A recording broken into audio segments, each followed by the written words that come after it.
Hello once again, YouTube. DN2417 here, with this bizarre little prototype game on the Sega Genesis, Zombie High. And I should stress that this is being emulated, not actually played via a real Sega Genesis on a real cartridge. This is probably the 10th time I have tried to cover this. Okay. Hello once again, YouTube. DN2417 here with DN2417 Plays Zombie High, a bizarre, utterly bizarre prototype ROM, or ROM of a prototype game for the Sega Genesis. And in case the mention of the term ROM was not enough to convince you, I am in fact playing this via emulation. So to the best of my knowledge, no physical cartridges of Zombie High were ever created or sold. And you will soon see why no cartridges of this game were sold. Because it is absolutely insane. And I will say right now that there are a lot of bizarre quirks in this game, and I don't mean the kind of quirks you'd see in My Hero Academia, which I have yet to watch, but everyone has told me is actually a pretty good piece of animation. I mean quirks as in bizarre behaviors. Bizarre little flashes of strange compared to everything else available at the time. For instance, I had to pause and restart the recording process here, because when you die the screen goes black and then fades back into gameplay. Except that plays havoc with the recording and saving of the video in Bandicam and AVI Demux. So, your primary weapon here is a squirt gun that shoots green slime. Those platforms that drop from above can hurt you if you're beneath them. The slime that falls from the pipes above can hurt you if you are beneath the pipes when the slime lands on you. These zombies you are fighting spit slime at you constantly. Now this next section up ahead, depending on certain factors that I have yet to discern, there will either be a bunch of invincible, yep, there they are, those invincible beehive-haired weirdos, who I'm probably not going to be able to beat because I'm going to run out of ammo. They throw rulers, and I seriously don't know what specifically triggers them, or triggers their appearance, or lack thereof. But you have to get past them in order to... And a claw just reached out and grabbed at me, and the last time that happened, I think the on-screen character I'm playing as vanished, and was replaced with a cursor. And these things will not go away. I don't know if you can even destroy them by shooting slime at them. I have run out of slime from the slime squirt gun in the past, so that's going to be a problem.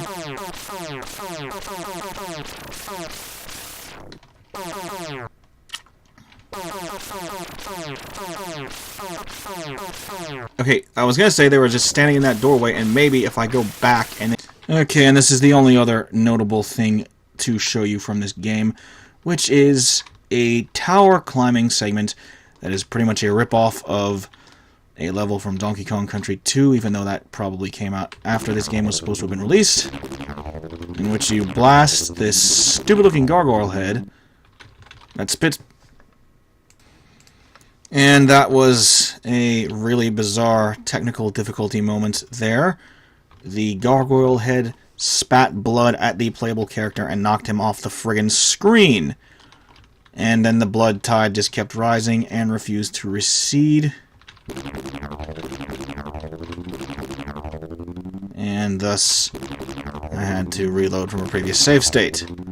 So, okay, gargoyle is dead, and now so am I. And then you just start back at the bottom. Slime shot size is reset to default. And then hit the blood puddle, die again.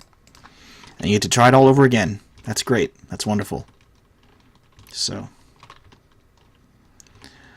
I don't even know if you can beat this thing, because the ROM size itself is minuscule. It's not like It's small. I'm pretty sure this is all there is to the game. This and the hallway segment. And once you beat this part, there's nothing else to do. The game just starts over again, because the blood tide rises up, you get knocked back down to the bottom, and everything goes stupid. So, there you go. That's it.